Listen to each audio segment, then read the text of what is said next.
Hi, everyone. Welcome back to the Murder Tapes podcast, Season 2, Episode 8. As y'all know, I just graduated college, so I really apologize for my absence.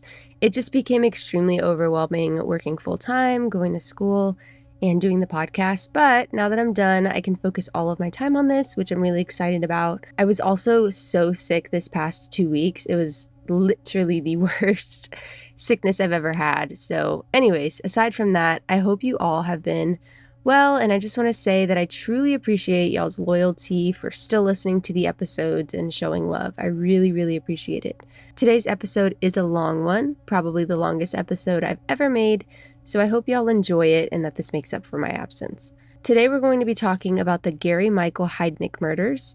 I learned about this case through a forum post on all types of murderers and immediately knew that I had to cover it. Gary was referred to as the real Buffalo Bill from The Silence of the Lambs, and if you haven't seen the movie, one, you should, and two, the character is referred to as Buffalo Bill because he skins the women he kills and thinks of them as bison. Gary was born on November 22, 1943 in Eastlake, Ohio to Michael and Ellen Heidnik. He and his siblings were raised by their mother for about 4 years, but were then placed in the care of his father and his father's new wife after they divorced in 1946. His father abused him and would mock him for wetting the bed. And I'm sure I've mentioned this before, but bedwetting is linked to the McDonald triad. The three factors include animal cruelty, fire setting, and bedwetting. His father would humiliate him by forcing him to hang up his stained sheets from his bedroom window in order for his neighbors to see. Throughout high school, he remained socially awkward and was often made fun of for his quote-unquote oddly shaped head. In the 9th grade, he attended Staunton Military Academy for about 2 years. Shortly after, he dropped out of high school and joined the Army. According to his peers, he did well in the Army, but due to health-related and personal issues, he ended up missing out on lots of opportunities. He served as a medic for 14 months before being honorably discharged in October of 1962 with a medical disability. He was diagnosed with schizoid personality disorder. He was also diagnosed with gastroenteritis. Gastroenteritis, also known as stomach flu, is a short-term illness that causes infection and inflammation in your stomach and intestines. Once he was discharged, he became a licensed practical nurse, but was soon fired for poor attendance and being rude to patients. Over the next years, he spent his time in and out of psychiatric hospitals. He attempted suicide over 13 times. And in 1971, his mother Ellen, that was diagnosed with bone cancer and suffering the effects of alcoholism, committed suicide by drinking mercuric chloride. His brother Terry had also spent time in and out of mental institutions and attempted suicide many times. In 1971, Gary started the United Church of the Ministers of God in Philadelphia. He had only 5 followers and a $1,500 investment. Over time, he surprisingly raised over $500,000 for his cult. Gary was good at manipulating people and would later use this skill when kidnapping women. He eventually used a mail-order bride service to meet his future wife, and he ended up communicating with her by mail for about 2 years before proposing to her. The woman's name was Betty Distro, and she arrived from the Philippines in September of 1985. He married her on October 3, 1985 in Maryland. Their marriage lasted for only a year because Betty found him in bed with 3 other women. Throughout their marriage, he would force Betty to watch him have sex with other women. Betty did end up pregnant by Gary and had a son that she named Jess John Distro. Apparently, Gary had never had any kind of relationship with a boy. Betty also accused him of repeatedly raping and assaulting her throughout their marriage. Luckily, she ended up getting help within her Filipino community and was able to leave him. When Betty left him in 1986, he was arrested again and charged with assault, incident assault, spousal rape, and involuntary deviant sexual intercourse. These charges were unfortunately dropped when Betty didn't show up to the preliminary hearing. This meant that he wouldn't serve any time for these crimes. Gary also had a child with one of his previous partners named Gail Linco. They had a son named Gary Jr., who was soon placed into foster care after his birth. He also had a daughter with another one of his exes named Anjanette Davidson. Both of these women also complained of his deviant sexual practices. In 1976, Gary was charged with aggravated assault and carrying an unlicensed pistol after shooting the tenant of a house he offered for rent. The bullet grazed his face. In 1978, Gary signed out the sister of his then-girlfriend, Anjanette Davidson. Her name was Alberta, and she was cognitively disabled. She was signed out on day leave, and then he imprisoned her and forced her into a locked storage room in his basement. Once she was found and returned to the mental institution, examinations revealed that she had been raped and sodomized. Not only that, she had also contracted gonorrhea. Gonorrhea is a sexually transmitted infection, also known as a sexually transmitted disease caused by bacteria. Gary was then arrested and charged with kidnapping, rape, unlawful restraint, false imprisonment, involuntary deviant sexual intercourse, and interfering with the custody of a committed person. While his original sentence was overturned on appeal, he spent 3 years of his incarceration in mental institutions prior to being released in April of 1983 under the supervision of a state-sanctioned mental health program. Gary's next victim was Josefina Rivera. He captured her in 1986, and she would help him with some of his acts on his victims. Josefina was a sex worker that was lured into his home by the promise of money. After they had sex, Josefina began putting her clothes back on when Gary came up from behind her and choked her. He then dragged her down to his basement and shackled her limbs together with chains. After, he sealed the bolts in with superglue. Before we continue, another thing worth mentioning that we've seen in lots of other cases I've covered, sex workers unfortunately become victims of lots of murderers due to their lifestyle. Josefina would be quoted as saying her life flashed before her eyes. Quote, "All I could remember was like a film projector of things that were going on in my life." Josefina would later say of the experience, it was like, just flipping back. After he trapped her in the basement, he beat her with a stick until she stopped screaming for help. Then he threw her into a pit, boarded it up, and sealed her in there. The only light she saw was the light coming through the thin cracks in the wood above her. Gary then began kidnapping other women, 4 others to be exact. They were all kidnapped the same way and were sexually abused, beaten, and tortured in front of each other. One of the 4 women, named Sandra Lindsay, ended up dying of starvation, excess torture, and an untreated fever. According to him, her murder was an accident. He suspended her from his basement ceiling by her arms because she made him mad. He was mad because she didn't eat the bread he gave her fast enough. While she was dying, he didn't realize that she was dead before it was too late. Gary then decided to dismember her body with an electric saw, grind it up in a food processor, and mix it with dog food. He then fed her remains and the dog food to the other victims. Oddly, he had a problem dealing with her arms and legs and kept them in a freezer labeled dog food, but he was completely fine with her ribs and cooked them in an oven, while also placing her head in boiling water on his stove. While police were called to the house due to the other residents complaining about a bad odor, they left soon after Gary told them, quote, "I'm cooking a roast, I fell asleep and it burnt." Another way he would torture his victims was by electric shock. He forced 3 of his captives into a pit while they were all chained up and ordered 2 other women to fill the pit with water.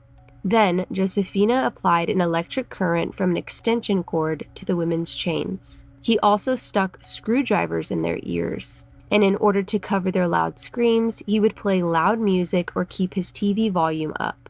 Gary would dig pits often and throw his victims in it at night. He then covered the pit with plywood and heavy weights. He would also encourage the women to hurt each other in order to receive better living conditions and treatment. Another one of his victims, named Deborah Dudley, died in his basement on March 18, 1987. He forced her into a hole in his basement floor, added water, and held a hot wire to the chains attached to her wrists. She was electrocuted and died instantly. His final victim was named Jacqueline Askins. She was the youngest of all his victims, and she suffered the same torture all the other women did at just 18 years old.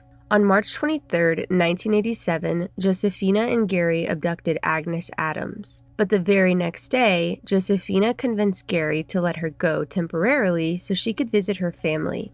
She also told him that she would bring another captive for him. Gary agreed and drove her to a gas station. He told her he would wait for her there, but she walked a block away and called 911. Officers rushed to the gas station and arrested him. When investigators went to Gary's house, they found 3 women naked or partially clothed and chained in the basement. All of the survivors testified that he kept them restrained in holes filled with water. He would also drop live electrical wires into the water. When Gary was arrested, he had over $550,000 in his bank and brokerage accounts. This information was used as a way to disprove that he was insane. In fact, there was testimony from a Merrill Lynch financial advisor named Robert Kirkpatrick to prove competence. Quote, "He was an astute investor who knew exactly what he was doing." Gary, of course, denied all allegations of mistreatment of his captives and claimed that Sandra Lindsay was killed by other captives because she was lesbian. I'm now going to include audio of Josefina's interview. Gary Heidnik picked me up at 2nd and Gerard the day before Thanksgiving of '86. And he took me to his house, went upstairs, and we had sex. And afterwards, I was getting dressed, and he came up behind me and started choking me. And he started choking me, but all I could remember was, and I guess it happened so fast, all I could remember was like a film projector of things that were going on in my life was like, just flipping back. And I came to, he had a handcuff on my arm, on my wrist, and he kept saying, "Shut up, keep still, I ain't gonna hurt you, I'm not gonna hurt you." Then he took muffler clamps and put the muffler clamps around my ankles with this chain, and then he used crazy glue to hold the nuts on, and he dried it with a hairdryer. He kept trying to fit me in this hole, and he kept taking his board and he kept slamming it on my head, trying to get me to fit into this hole. So when I was in there, I was like all cramped up and stuff. And I'm trying to, and I'm like still screaming and hollering because I couldn't breathe because I have asthma and stuff. And I'm like, get all this dirt. And then I didn't have any room to move and stuff. So he comes right downstairs and he pulls me out of the hole by my hair. And he has this stick and he's just beating me with this stick. And then he pushed me back in there. I was in there for a long, long time because I know I was in there at least 27 hours because of the times from the radio. The only thing I remember after that is that it was somebody upstairs over top of this hole that was crying. And I know he kept saying, "Come on, Sandy, I'm not going to hurt you. I'm not going to hurt you, right?" Me and Sandra, for the first month, me and Sandra were there by ourselves. We didn't take any baths. We didn't comb our hair, right? We spent most of the time in the hole. He would bring us hot chocolate in the morning for breakfast. And then when we went down, at night, he would bring down maybe 2 or 3 hot dogs or something like that. And he wanted to have a farm, and he wanted to have all these women on the farm, and with all these kids and blah, blah, blah. And something happened in the hole. By this time right there, everybody was in a rank all of a sudden now, first in charge, second in charge, third in charge. So he was running out of room in the hole to fit everybody. So since I was there first, they gave me seniority over everybody else, and he would leave me in the basement and put everybody else in the hole and let Lisa be in charge of everybody down in the hole or whatever. It caused Sandra to go on punishment for all these days, and he had her handcuffed, to the ceiling beams, for a couple of days, and she wouldn't eat and stuff. And he didn't, and he was trying to make her eat, and he was putting bread in her mouth. Because when you got on punishment, first he would just give you water, then he would give you bread and water, and then you, I don't know, I guess he would take away all your privileges, and then you'd have to start all over again, Our whole body just fell. And she was just like, the only thing that was holding her up was just the handcuff, And I kept saying, Lisa, go over there and tap Sandra. And tell her, see what's wrong with her, because her whole body was collapsed. And she kept tapping her, and Sandra didn't move. So he just puts the key in the handcuff, and her whole body falls, and the back of her head hits the concrete, and like the hole, the surrounding of the hole, the back of her head like hits the corner of this hole. And he's like, she's dead. She's dead. And it like really had me so messed up, because Sandra had been there with me from the beginning. He like untakes her chain off and stuff, and he takes her upstairs. He got Sandra's head cooking in a pot upstairs, right? And he got her ribs and stuff in a little roasting pan in the oven, and her arms and stuff is in the freezer. And he says that if I don't cut out my bullshit, that this is going to be me. They were watching an Apple dog food commercial or some kind of dog food commercial, and they were like saying, damn, that dog food looks good. It looks good enough to eat. So Dinah says, Gary, Deborah says that she would eat dog food and stuff if you would give it to her, but that's not what she said. So Gary gets upstairs, and he gets the dog food, and he brings it downstairs, and he makes these three eat them, the ones that was on punishment. He was taking Sandra's body and grinding it in a food processor and mixing it with this dog food that he was feeding these three other girls. He used to fill the hole up with water and take electrical wire, like a plug that you plug in. He would take strip the two wires, and then he would take the wire while they're in the water and put it on their chains. And in the beginning, Deborah was hollering, and then she didn't holler anymore, and he thought something was wrong with the wire. I said, look down there in that hole and see what's wrong with that girl. I said, because she keeps saying Deborah dead, that she laying face down in the water. So he finally lifts up the board, and he says, yeah, she is laying face down in the water. And he's like, picks her up like by her hair, back of her head and something. He's like, yeah, he's right, she's dead. And now he's like, now all my troubles are over with. Now I can get back to having a peaceful basement. I, Josefina Rivera, and Gary Heidnik, electrocuted Deborah Dudley at 3520 North Marshall Street on whatever day it was. I can't remember. It might have been the year's freedom, 25th. Might have been like the 21st of March, 1987, by applying electricity to her chains while sitting in a pool of water.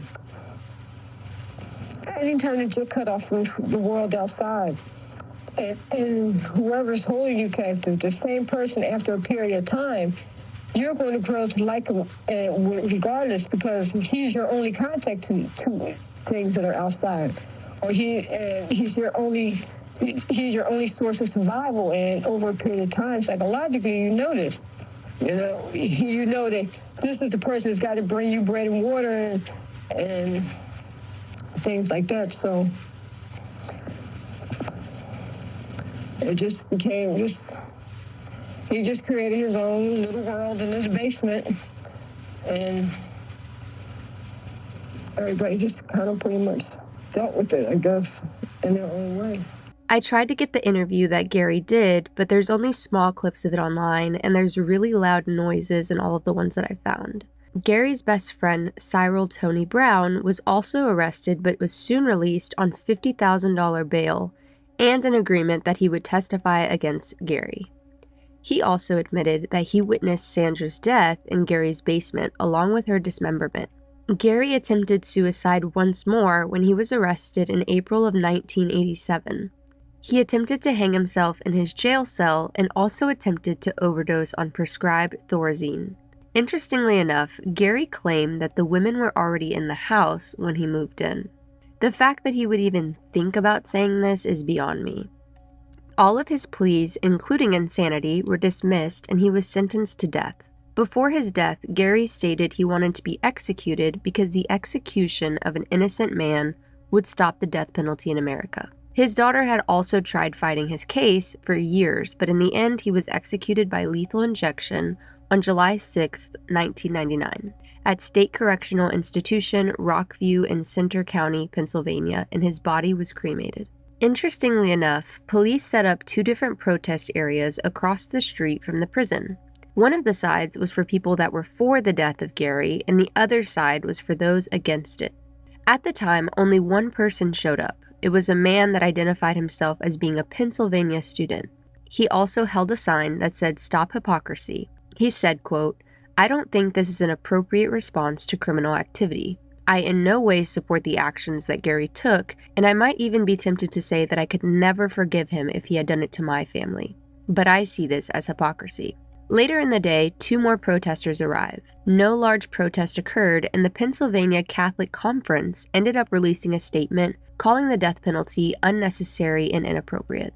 He spent his last days listening to country music, and it is mentioned that he was the first Pennsylvania prisoner executed since 1995. This is when Keith Zettelmoyer and Leon Moser were put to death. Theirs were the first executions in the state since 1962. I will cover those cases in a different episode. Before Gary's death, he spent an hour visiting with his daughter and then had his final meal. When he was executed, 4 of his victims were scheduled to observe in a separate room.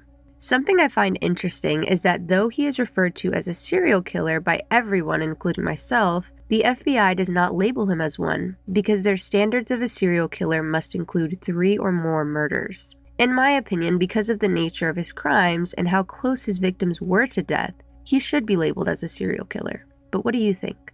Another weird thing about this case is that the band Macabre recorded a song about Gary titled Morbid Minister. SKYND, or Skinned I'm assuming, also made a song called Gary Heidnik with Jonathan Davis. I love rock music, but I'll never understand why certain artists do this type of thing. In my opinion, it's weird, and I feel like it would make the murderer happy. I'm now going to read statements from different people in this case. I will name them before I get into each statement. Shannon Heidnik, the daughter of Gary's brother Terry, said, "We came from Ohio. We're Pennsylvania, Dutch, Irish, and something else. German, I think. The whole family was screwed up and weird. My mom told me how their dad beat Gary really bad with a toy wooden airplane because he peed his pants. His dad was an alcoholic and his mom took poison. They found her in the basement. She was tired of the abuse. They were really sick parents, and they gave their kids some serious problems. Gary and my dad left Ohio at some point, and I'm not exactly sure how we wound up in Pennsylvania." Charlie Gallagher, the prosecutor at Philadelphia District Attorney's Office, said, "In the 60s, he went in the Army and wanted to get a certain kind of training, but they ended up training him as a medic. They then sent him to Germany, and I think he didn't like the assignment, didn't like being in Germany, so he started thinking, how can I beat this? He just stopped obeying orders. He finally got them to give him a medical discharge. Eventually, he wound up with 100% disability because he was able to convince the doctors that he was crazy. He's been faking all his life." Jack Apsh, forensic psychologist who examined Gary, said, "There had been something like 22 hospitalizations. There was a clear history of him being a schizophrenic." John Cassidy, Gary's best friend in Philadelphia, said, "I met Gary in 74 or 75 in Philly. He claimed that the Army gave him LSD while he was in Germany. Sometime over there, he had a nervous breakdown, a legitimate real nervous breakdown. And then he said he got this brilliant idea. He said when he came out of it, why the hell should I come out of it if I can get disability? He formed his own religion after he left the Army. I believe it was originally just a tax scam, but towards the end, he was believing that stuff. I asked him, don't you think if there was a God, he'll be upset with what you're doing to religion? He said no. God would be amused. God has a sense of humor." Charlie Gallagher, once again, said, "There was a sign on his house, United Church of the Ministers of God. He had an ID card as Bishop Heidnik in a Roman collar. With the checks he was getting from the Army and Social Security, he started investing the money in his church's name. The first thing he invested in was Playboy, and later he lost a lot of money on Crazy Eddie. Eventually, he charged $1,500 in investment money into $750,000. I want to do a whole separate episode on the whole Crazy Eddie thing, but if you are not aware, Crazy Eddie was a consumer electronics chain in the northeastern United States, and the people that ran this store were eventually convicted of fraud. Gary also wrote a letter to his stockbroker, and it was dated May 5th, 1983. The letter said, "Dear Mr. Kirkpatrick, I would prefer you send church mail to the United Church of the Ministers of God, care of Bishop Gary M. Heidnik. I saw that Tasty Cake hit 11 yesterday. I hope we get our 2,000 shares that I previously ordered.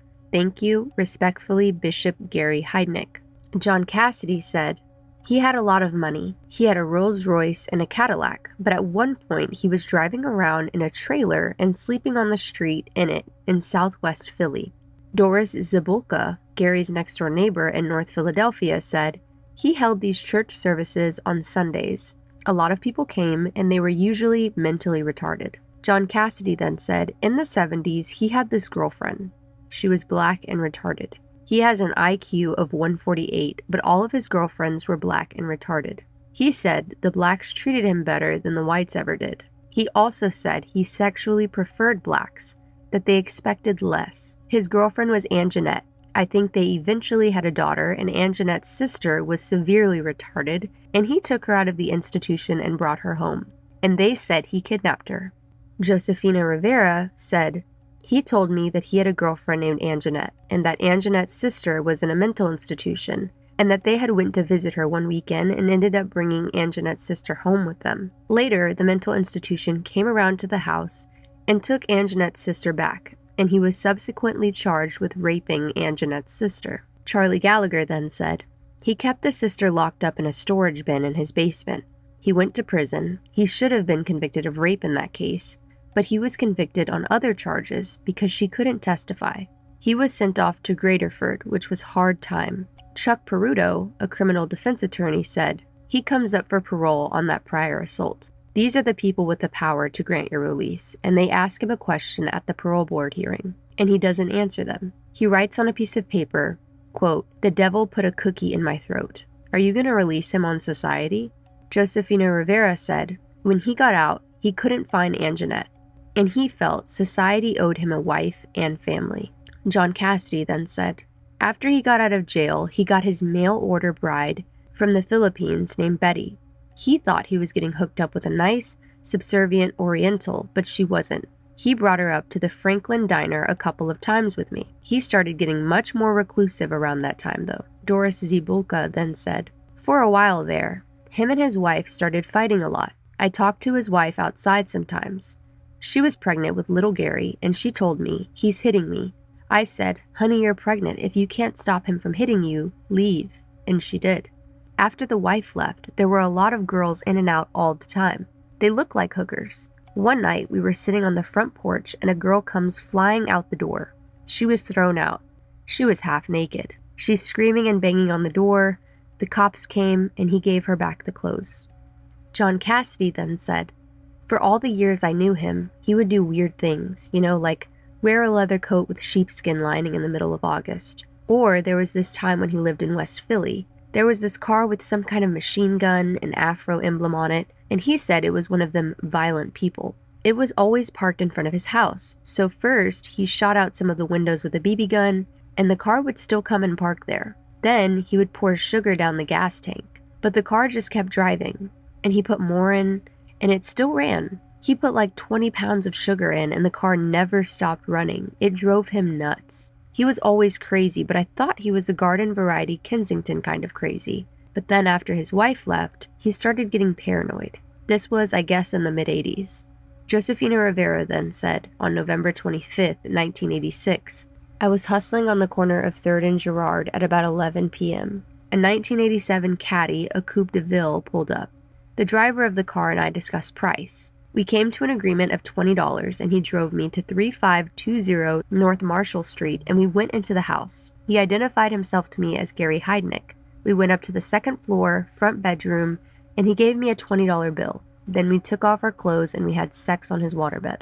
We got off the bed and I was walking over to where my clothing was, and he came up behind me and grabbed me by my neck. I wasn't able to breathe, and then I went unconscious. When I regained consciousness, he had me on the bed. He had a handcuff on my right wrist, and he kept telling me to shut up or he was going to choke me. I told him, "All right, I'll do anything you say, but don't hurt me."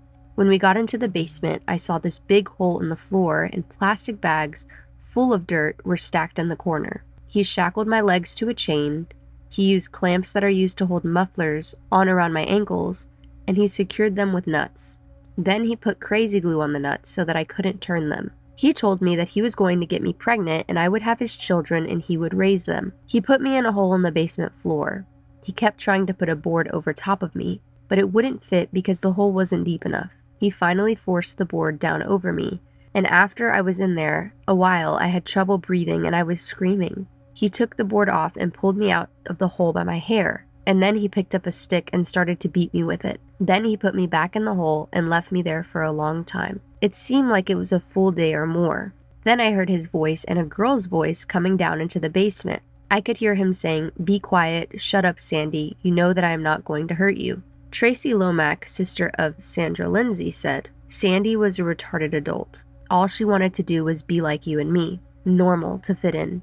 And she did pretty much blend in." Sandy had told us before that this guy named Gary was a bishop of a church, and that he was going to take Sandy and her friends to great adventure, and he was always buying them dinner at McDonald's. The day after Thanksgiving, Sandy was having menstrual cramps. She wanted to go to the store to get some meds. It was around 3 o'clock on Friday, and so she went out and she didn't come home. Josefina Rivera said he was saying that he had known Sandy for 4 years and that she told him that she would have his baby, but she kept backing out of it. He would come down at different times and give us water and crackers. If he thought we were being bad or if someone was coming over to the house, he would stick us both in the hole and cover it with the board. Tracy Lomack said, "By Monday, my mom was really sad, so we called the police, and we wound up with Detective Julius Armstrong, which was a nightmare. One of the first questions he asked my mom was, 'Why are you so worried about your daughter?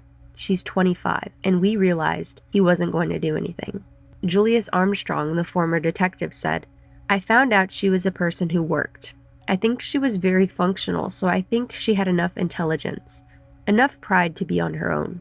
Tracy Lomax then said, "So my mom says, we ain't heard from Sandy's friend, Tony, as long as we ain't heard from Sandy. So we gotta find Tony. And what better place than McDonald's?" So we sat out there and waited, and sure enough, he walked down the street. We got him to give us Gary's number. My sister called and said, "Gary, where's Sandy?" He just says, "No, she's not here," and hangs up. We went to the house, but no one was home. But we showed the neighbor a picture of Sandy, and she said, "Yeah, I've seen her recently." Julius Armstrong then said, "I knocked on the door. I didn't receive any answer. I left a message for anyone known as Gary to contact West detectives." Josefina Rivera then said, "Gary came down with a box of Christmas cards and he made Sandy write in the cards. He made her write, 'Dear Mom, I am all right. Don't worry. Love, Sandy.' Then he put on gloves, gave her a $20 bill, and he had her put it in the card. He wouldn't touch it himself." Charlie Gallagher then said he drove to New York to mail the card.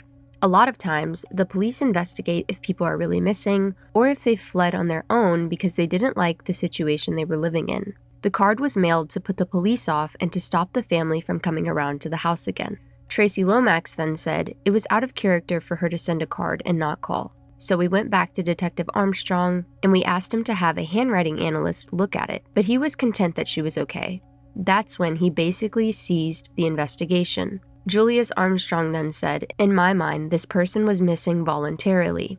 Josefina Rivera then said, "A few days before Christmas, we were in the hole and we heard Gary coming down the stairs with another girl. When he let us out of the hole, we found out her name was Lisa Thomas. She said that he picked her up around 6th and Lycoming. Lisa Thomas then said, "He took me to City Line Avenue to TGI Fridays and he had a martini and I had a cheeseburger and french fries. Then he took me to Sears and Roebuck's and he told me to spend up to $50.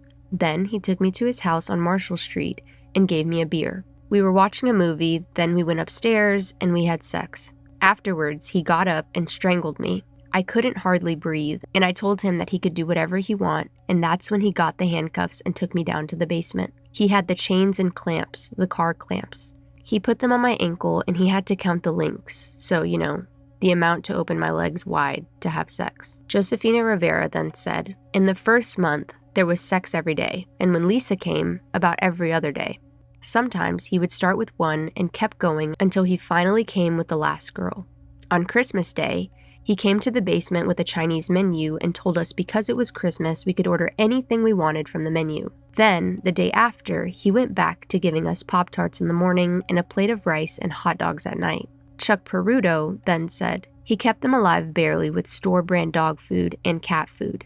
He didn't spend $5 for food for them per month. Josefina Rivera then said, on New Year's Day, we were out of the hole and Gary brought down another girl into the basement. Her name was Debbie. Charlie Gallagher then said, she really wasn't going to be missed. I don't want to sound callous, but she had led a pretty tortured life. She had been on the streets for years. Josefina Rivera then said, after he put the shackles on Debbie, he put her in the hole. Debbie kept hollering all night long, and he came down and beat her a couple of times with a stick. Gary used 2 sticks. One had nails in the end, and it would leave sores on their ass. Debbie refused to cooperate. Lisa Thomas then said, and then Jacqueline Askins was brought down. Jacqueline Askins then said, he told me he would give me money to go with him for a half hour. When we got to his house, we was playing this video game called Mr. Do, and like a half hour or 45 minutes later, he grabbed me in a headlock with his arms around my neck, choking me. He took me to the basement and I met Josefina, Lisa, Debbie, and Sandy. Josefina Rivera then said, the next date I was aware of was January the 18th. My birthday was on the 19th, and he said we would celebrate it. Gary told us he was going to go out and get me a birthday cake. Later on, we heard tussling upstairs, and then he brought Donna, Jacqueline's alias, down. After Donna arrived, Gary would make us beat each other if one of us was bad. At different times, I beat all of the other girls. Gary was handling us like we were in the military. At this time, all of the girls were backbiting each other trying to get in charge, because he would treat whoever was in charge better than the other girls. Chuck Peruto then said, Josefina was definitely in on it as a survival mechanism.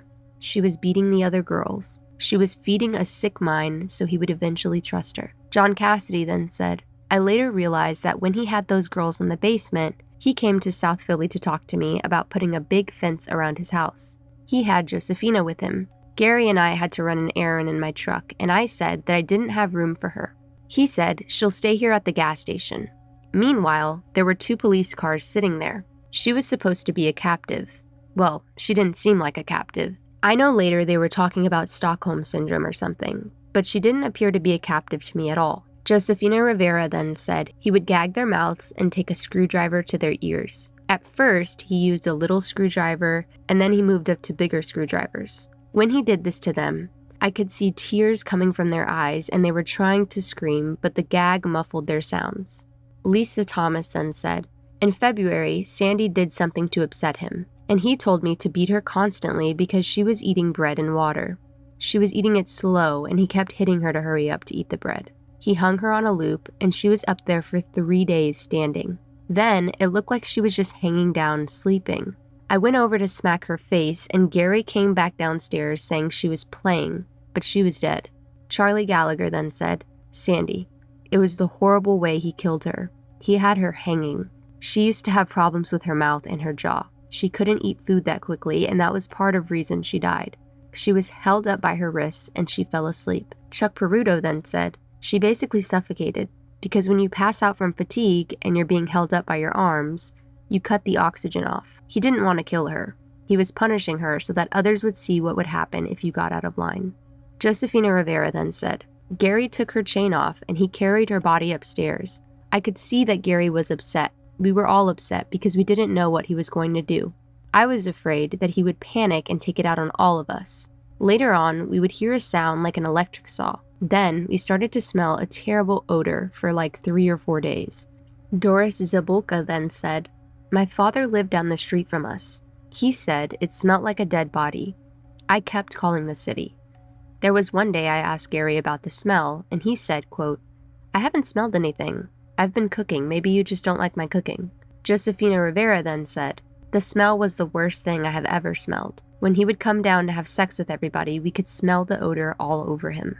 Doris Zabulka then said, I called the cops and said there was a smell like burning flesh. An elderly cop came out and smelled it and couldn't figure out what it was. Julio Aponte, a former police officer, said, I proceeded to knock on the door for approximately 10 or 15 minutes. I then proceeded to the rear of the premises where I did some more knocking, looked through the rear window, and I could see a large pot. Something was overboiling, and the smell was twice as strong in the back of the house. I was about to call for a supervisor. Doris Zibulka then said, all of a sudden, door opens, Gary walks out. I said, Gary, what is that god-awful smell? What is burning? I'm cooking a roast. I fell asleep and it burnt, he said, and the cop left. Chuck Peruto then said, Gary was cooking the girl's head and was getting ready to get rid of certain body parts because he didn't want anybody to be identified. It was his 148 IQ kicking in. Gary was not putting them all in one spot. He was burying them all over the place.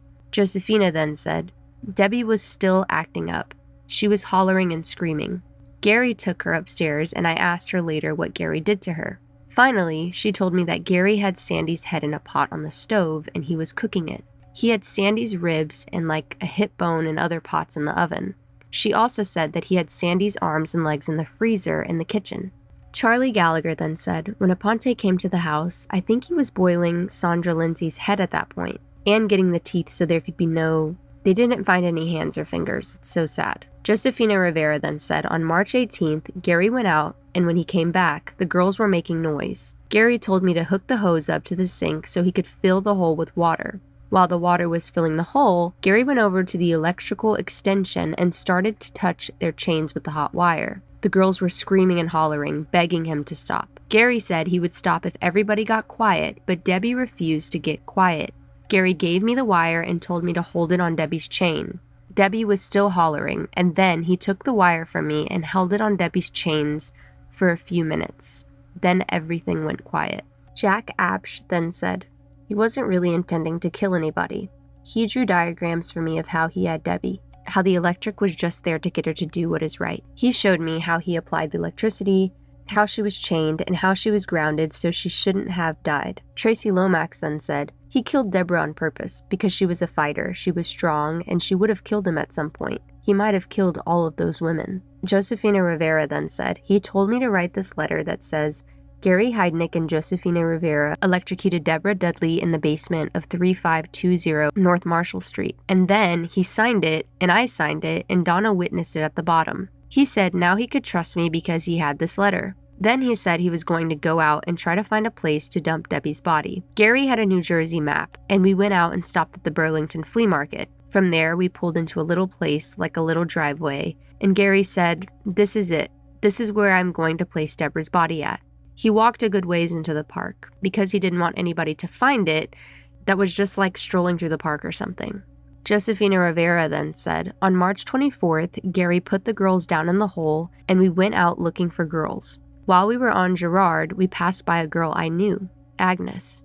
Gary told me that if I helped him pick her up after he finished with her, he would let me contact my family. After they finished having sex, he took her down to the basement, and then he asks me if there is another girl I could get. I told him I had proved myself to him, that I had to get the girl by myself. I told him to wait at the gas station at 6th and Girard, that this girl lived a couple of blocks away, and I had to walk up to her house myself. He agreed to this, and I left him in the car at 6th and Girard. I walked away and ran to my house, and my boyfriend opened the door and asked where I had been. I tried to tell him what had happened, and he told me I was crazy.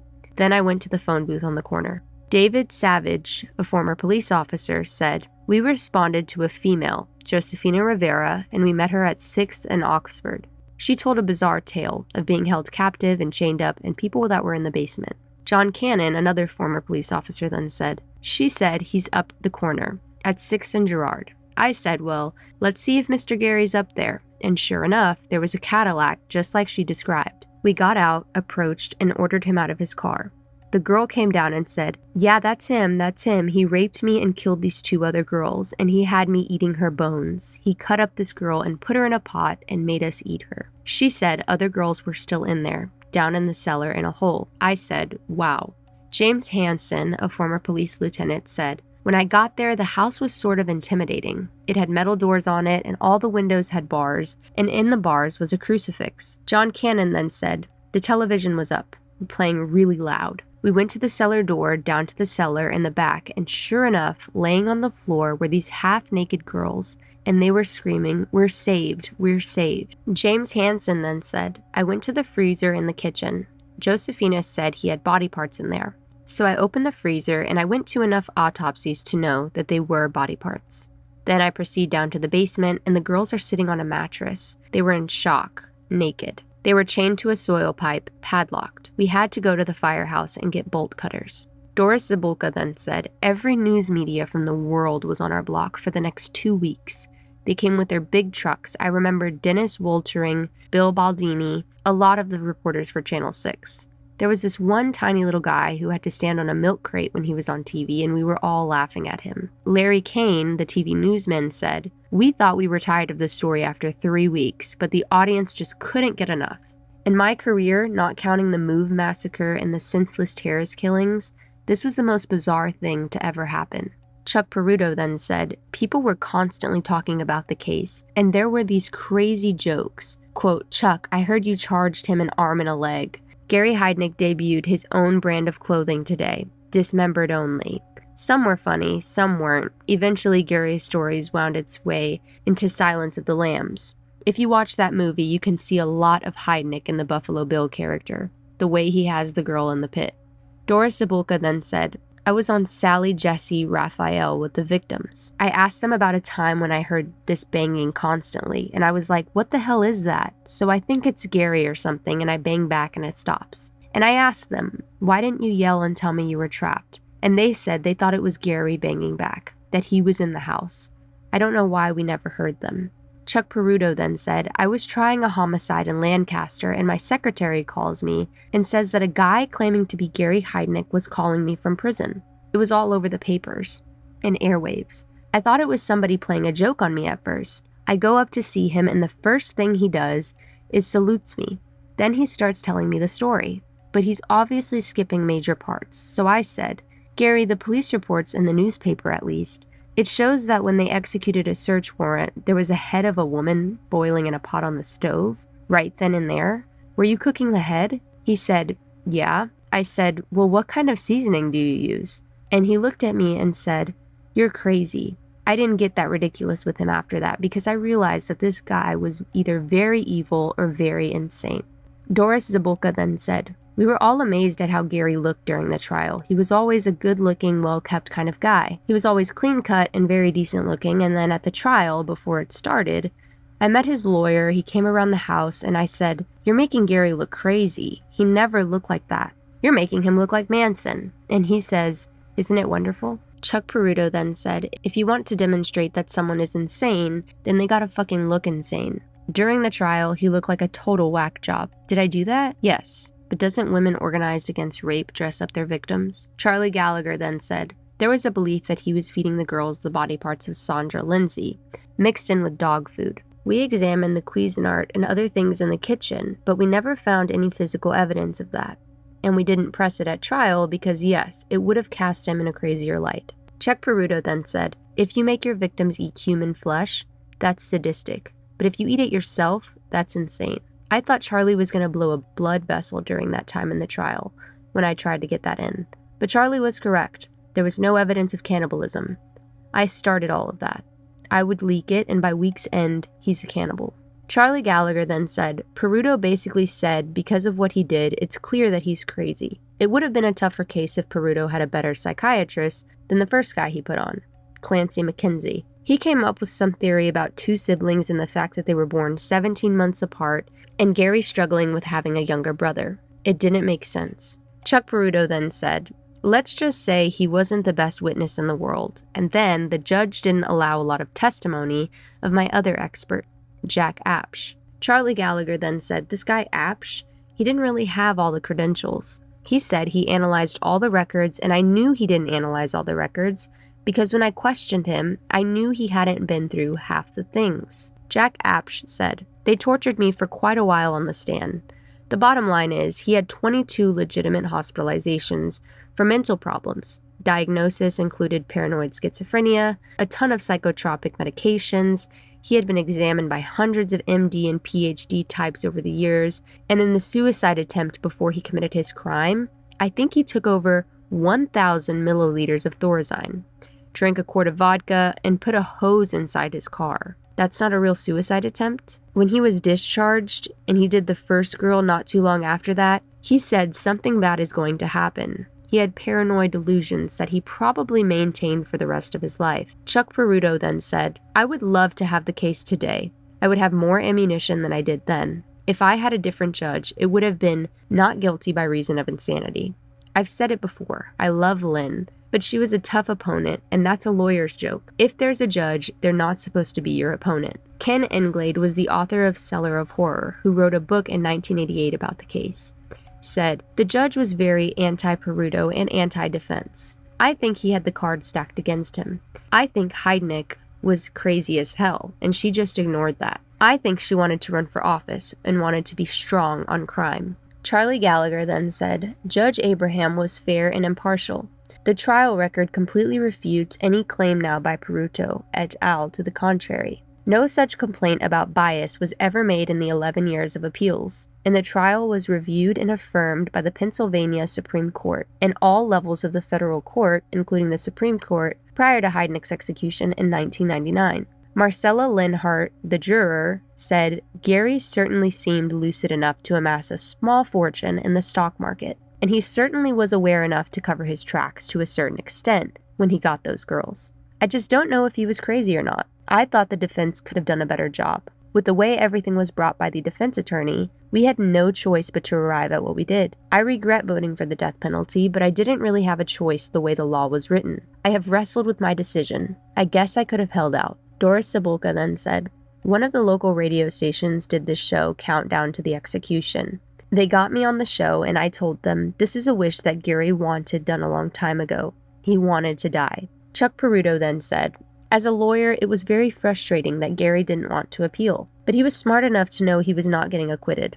He had a motive not to fight the death sentence. Look at the type of crime he committed, and all of his victims were black. He was getting his ass kicked every single fucking day in jail. So it was either a lifetime of getting your ass kicked, and I'm not talking about punched, or the death penalty." Gary Heidnik, in a stay of execution hearing April 14, 1997, said, "You people think I committed murders that I have not committed, and I have refused to appeal my case. I still refuse even though I can prove my innocence, right? I still refuse to appeal my case.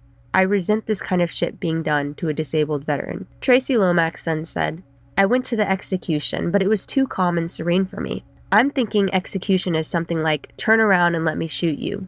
Instead, they just stuck a needle in his arm. He never looked at us, never acknowledged us, never said he was sorry. He didn't say anything. He didn't even look in our direction." Charlie Gallagher then said, "From the eve of Thanksgiving 1986 up through March 1987, this man conducted repeated sadistic and malicious acts upon 6 defenseless victims. He planned what he was doing.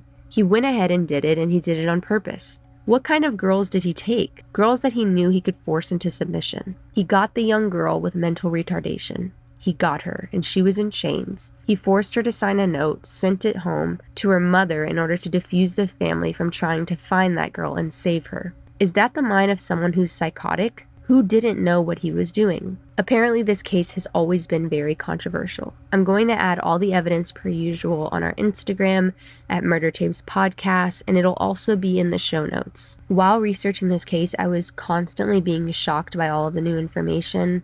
It is so unfortunate that these women were put through this, especially the women that died. But I am extremely happy that some of the women were able to be saved, because in most cases, that doesn't always happen. Aside from that, feel free to follow my personal Instagram as well if you are interested. It is at Annalisa. And I just want to quickly say, once again, thank you so much for listening to today's episode. And I hope I see you on the next one, and that you guys enjoyed this very, very long episode. As I mentioned earlier, I think it might be the longest one to date. So thank you so much for listening, and I hope to see you again.